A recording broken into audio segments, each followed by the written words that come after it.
I would just like to use my time tonight to speak in favor of Councilor Scarpelli's resolution and to provide a legal opinion on some of the legal issues that we've been talking about tonight. I'm a licensed attorney, so I feel that might be appropriate. I'm not speaking on behalf of any organization, just speaking here as a concerned citizen.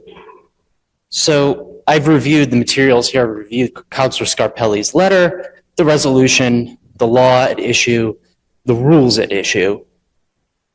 Councilor Scarpelli claims that his rights under the statute 4322 were violated. I have the statute here. I'll read from it. Any ordinance, order, or resolution may be passed through all its stages of legislation at one session, provided that no members of the council objects thereto. But if any member of the council objects, the measure shall be postponed for that meeting. Councilor Scarpelli says the statute's applicable and that he invoked it at that June 25th meeting. And I agree with him. I was actually there at that meeting and I heard him say that. I heard him invoke his right under that statute.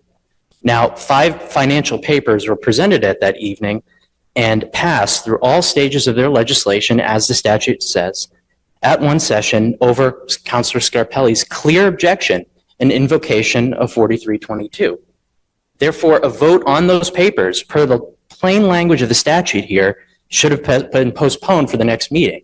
My interpretation of that statute does differ from Councilor Zeng's interpretation.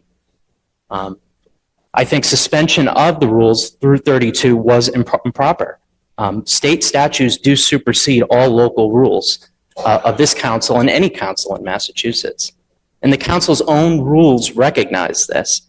If we actually look at the text of Rule 32, the suspension rule, it states that suspension is only allowed, I'm quoting, insofar as these rules are not of statutory sources or origin. Rule 21 states that any finance paper appearing on the council agenda for the first time shall be automatically laid on the table for 1 week when such action is requested by any member. That's clearly of statutory origin in my legal opinion here. By its plain language, you're basically codifying through that rule that we have in the council here, 4322. So in summary here, not only do I think the council violated 4322, I think it violated its own internal rules here.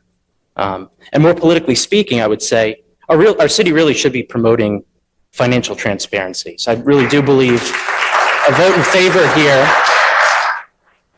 About 30 seconds. I really do believe a vote in favor of here would do just that. So I'll support it. And I'll also just state for the record my legal opinion here that I do believe Councilor Scarpelli has legally meritorious claims. Thank you.